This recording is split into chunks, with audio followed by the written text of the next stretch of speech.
So here we are with one of our local pythons. Now we're on the central coast of New South Wales, and basically this is how the carpet snakes look down this part of the world, and we call this one a diamond python.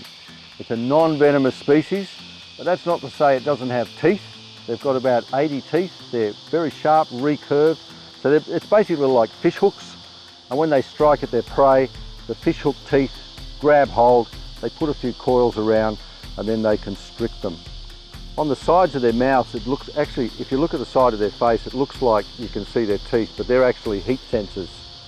So they're excellent for nocturnal hunting. The snake will pick up minute changes in temperature. That helps them track their prey.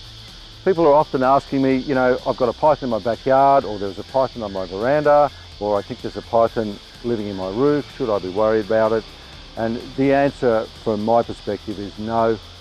It's not a danger to your family. It'll certainly help control rats and things that get in your roof like that. And coming springtime, they'll move out of the roofs, they'll move into the gullies, they'll look for other snakes to breed. They'll then cruise around, you know, woodlands and ridgetop areas. And as things start to cool down, that's when they look for a suitable spot to hibernate. And in many cases, that happens to be the inside of your roof, where they can find a nice, stable environment, and they might winterize there, and so you probably wouldn't see them again until they come out in spring. But as you can see, Frankie, as Lizzie's named him, is a very inoffensive snake.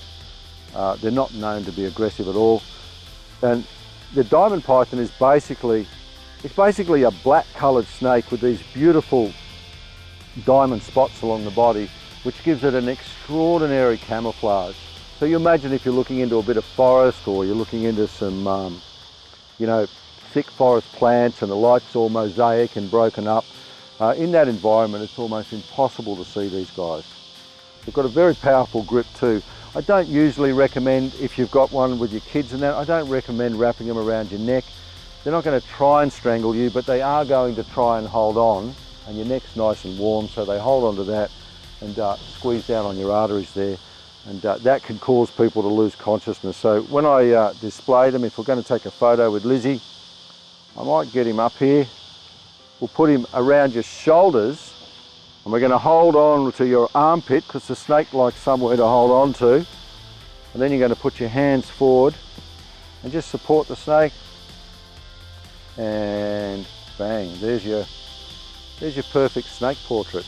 And we haven't got it around your neck. So this one's probably about 6 or 7 years old, and may live to a healthy 20, 25 years, just depending on how their luck pans out.